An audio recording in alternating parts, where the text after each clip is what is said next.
Alexander Usyk, because we've seen the fact that, you know, with... Just walk straight past the camera. I mean, hey, if you want, you can just jump in. It's no problem. Charlotte Daly on Male Sport Boxing, joined by Eddie Hearn. How are you? I'm good, actually. Yeah, I arrived kind of yesterday or very early hours and ended up sleeping till 1 p.m. So that was nice. Nice. Yeah. I struggle with this time zone for some reason. I fly all around the world every week, but this is the one time zone that gets me. But Same. obviously pumped. Interviews underway and just building up towards a massive night on Saturday. And what a way to end a crazy, crazy year. Well, building up to Saturday, it is going to be a massive fight. And I feel like with Tyson Fury, people had him down as untouchable, unbeatable. That's something that they would say about AJ as well. What is it like for athletes when that persona and that view of them kind of comes tumbling down? I think it's not just about the individual, it's about the competition. Like when AJ lost to Andy Ruiz, I feel like the whole heavyweight contenders went, oh, we can beat him. Oh, if you do this, you can beat him. And that's the same with Fury. I think to see him, we know he's been down before, like against Wilder, but to see him out on his feet in the 9th and to see Usyk, say dominate, but beat him. Oh, is he done? Was he ever that good? Was he this? The reality is, it's high-level sport. Like, that's the elite of the sport where, you know, anything can happen on a given night. This fight will always be close. Like, unless someone lands a shot from the gods early on. And the same applies this Saturday. You're not going to see a 10-2 fight, in my opinion. You're going to see a fight with close rounds, compelling. And I think, you know, the bounce back's going to be interesting for Tyson Fury. Don't forget, he's never lost before. So how does the mentality change? Does it hinder his confidence? Does he come back a new fighter with a newfound belief and desire? We'll find out Saturday, but going to be a close, compelling fight either way. People talk about that pressure for Tyson Fury having to bounce back and come back from his first ever defeat. But do you think it almost gives him a sense of freedom because he has now lost once and he doesn't have to maintain that record, that perfect record? Do you think there's a sense of freedom? We always talk about the O, don't we? And I feel like you never want to get beat, right? So, you know, on one hand, it's like, don't always worry about the O. And on the other hand, it's like, well, you should, because you should never want to lose. But when you lose at high level, I don't think it matters as much to, like, if you lose coming through. Tyson Fury lost to the pound-for-pound number one in a very close fight, right? So I think that it's how much it hurts. I mean, you see it now with AJ, like, coming off the Dubois fight.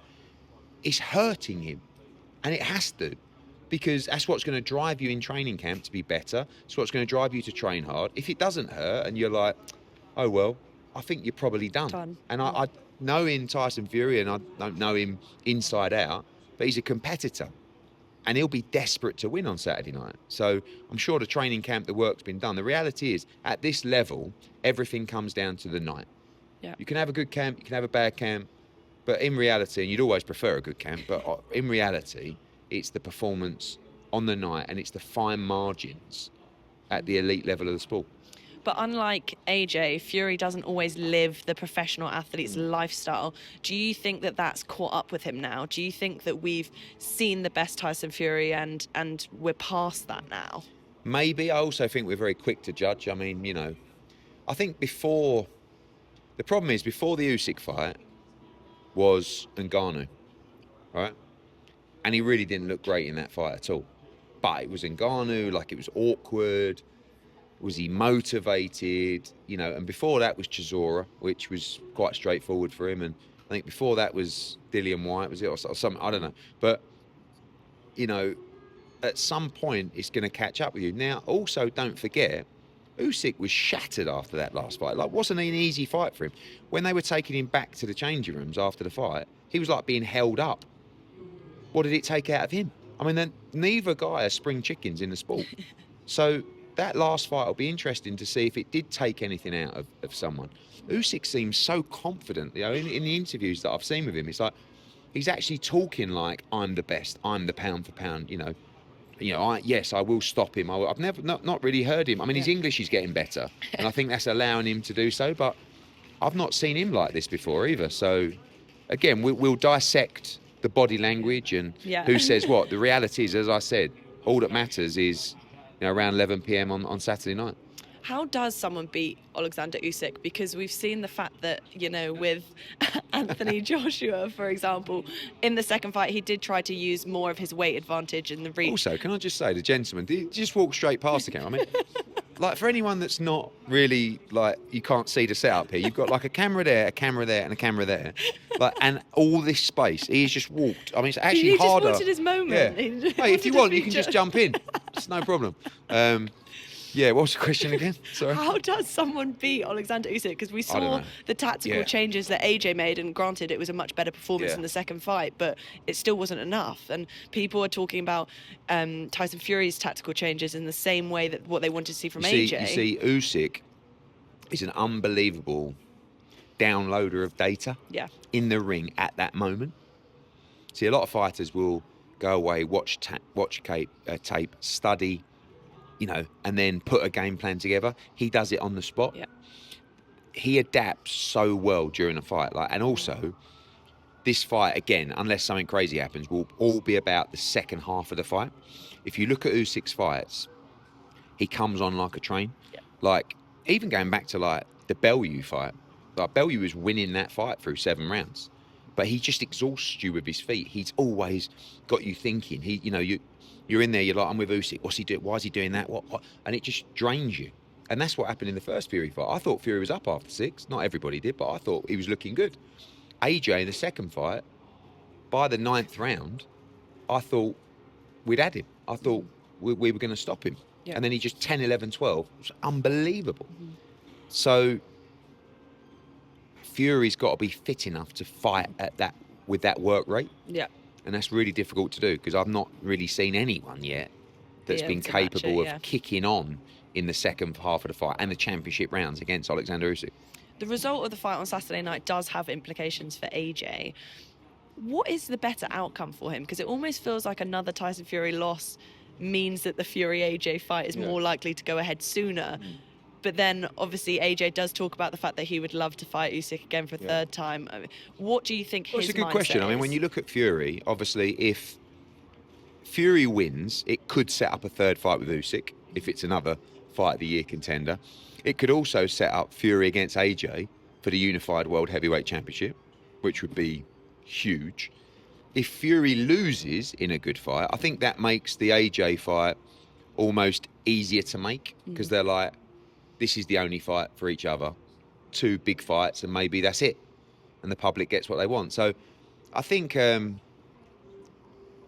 unfortunately, a Fury defeat probably makes the AJ fight more likely. But I would like to see him win and challenge AJ for the World Heavyweight title. But yeah, I don't see Usyk AJ really as a fight right now. We had 2 good fights. The first wasn't that close. The second was close, and they always like the chance to go again. But for me, I think with AJ, it's Dubois or Fury next. Do you think if Fury and AJ fight, that will be their kind of swan song? Do you think that they'll both call it a day after that? AJ's probably got somewhere between 1 and 3 or 4 fights left. You just don't know. If you come out and you beat Dubois in a rematch or you beat Fury, you're obviously going to have another one. If you come out and you get beat again, maybe you look at your future. But there's no plans yet for AJ to retire. But also when you're fighting at that level, it's difficult. We could go out now and get 4 wins. What's the point? Like, he just wants to be in the big fights. Yeah, legacy fights. Yeah. In terms of Alexander Usyk, if he does win on the weekend, what's left for him? Do you think that's the last time we'll see him in the ring? I mean, he even talks about going back down to cruiserweight. I just can't. I've never really seen a fighter go up, stay there for so long, and then come back down again. Like, what are the fights for Usyk? I mean, you've got a Dubois fight, maybe. I don't think that's going to motivate him. AJ fight, but I don't really see that happening.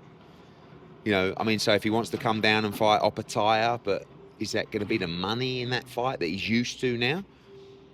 Opetaya could move up to heavy. I don't know. I mean, I think if he beats Fury on Saturday and retires, I mean, he's already goes down as a generational great. Yeah. But then again, like, if you're putting good performances together, it's difficult to go. You want to go when you're kind of like, I'm done. Yeah. So yeah, I guess we'll see. There will be a change of the guard, and I'd asked Frank Warren this earlier that maybe 2025 will be the year that AJ leaves, Fury leaves, Usyk leaves. How does that leave the state of the heavyweight scene when those guys all retire? Do you think it's going to be kind of a lull whilst we wait for the next I generation think to you've build? got a lot of young talent, but outside of Dubois, you haven't really got the young. I'm talking the 20-year-olds that are already established at world level. I mean, when you look at it domestically, you've got Moses Atama, who very good talent. Johnny Fisher, that's coming through like a train. Fabio Wardley, great victory recently. And then the likes of David Adelaide, and still obviously you've got Fraser Clark and Joe Joyce, and you've got Chisora and White that are probably 2025 is probably their exit as well. So I think you've got the talent, but you never know until it steps up. I think actually worldwide there's probably a little bit of a lack of the. I mean, Jared Anderson was a guy, he got beat. Yeah. We've got Justice Huni in Australia looking really good. He's a young heavyweight. So yeah, I think it's going to be interesting because they're going to start fighting each other. But I think, on a positive note, I think that all those guys are going to be willing to fight each other. So I think you're going to see some great fights. Yeah. But I do think there will be a changing of the guard over the next 12 months. Yeah. Well, to leave you with this one, what is your prediction for Saturday night then? How do you think it will unfold? So I think it's very difficult to pick against Alexander Usyk in this fight, but I'm going to. I'm going to pick a Tyson Fury points victory in another very close fight, in a dramatic fight. I just, like I said, to beat Usyk, you've got to do extraordinary things. And I just think Tyson is capable of doing something extraordinary on set. Maybe that's my heart taking over. Maybe that's my British underdog mentality. But yeah, I'm going to go for Tyson Fury on points.